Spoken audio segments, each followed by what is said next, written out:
গাজা সংঘাতকে কেন্দ্র করে মধ্যপ্রাচ্যে বিরাজমান অস্থিরতা ত্বরান্বিত করছে ইরান ইসরায়েল যুদ্ধ। দুই দেশের মধ্যে সরাসরি কোনো সংঘর্ষ না হলেও বর্তমান ঘটনা প্রবাহ থেকে এমনটাই আন্দাজ করেছেন সামরিক বিশ্লেষকরা। বিশেষজ্ঞদের এই আশঙ্কা আরও ঘনীভূত করে তুলেছে সোমবার সিরিয়ায় ইরানের শীর্ষ সামরিক উপদেষ্টা নিহত হওয়ার ঘটনায়। তেহরান অভিযোগ করেছে এই ঘটনার পিছনে ইসরায়েলের হাত রয়েছে। সোমবার ইরানের রাষ্ট্রায়ত্ত গণমাধ্যম ইসলামিক রিপাবলিক নিউজ এজেন্সি ও তিন নিরাপত্তা সূত্র জানিয়েছে, সিরিয়ার রাজধানী দামেস্কের উৎকণ্ঠে ইসরায়েলি বিমান হামলায় ইরানের বিপ্লবী গার্ড বাহিনীর বা আইআরজিসির শীর্ষ একজন উপদেষ্টা নিহত হয়েছেন।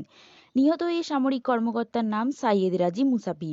ব্রিটিশ বার্তা সংস্থা রয়টার্সকে একাধিক সূত্র জানিয়েছে, মুসাপি নামে বিপ্লবী গার্ড বাহিনীর একজন উপদেষ্টা সিরিয়া ও ইরানের সামরিক জোটের সমন্বয়ের দায়িত্বে ছিলেন।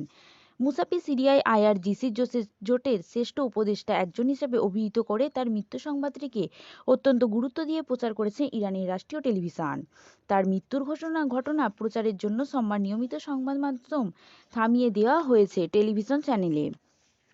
সংবাদ বলা হয়, 2020 সালে ইরাকে মার্কিন ড্রোন হামলায় নিহত হয় আইআরজিসির অভিজাত শাখার গোড কোর্সের প্রধান কাশেই সুলাইমানের সঙ্গে কাজ করেছিলেন মুসাপি। তাকে আইআরজিসির অভিজ্ঞ উপদেষ্টা হিসেবে বর্ণনা দেওয়া হচ্ছে। তবে মুসাপিকে হত্যার অভিযোগে তীব্র ইসরায়েলের দিকে ফেরানো হলেও তার মৃত্যু নিয়ে এখনো পর্যন্ত কোনো মন্তব্য করেনি ইসরায়েলি প্রতিরক্ষা বাহিনী বা আইডিএফ।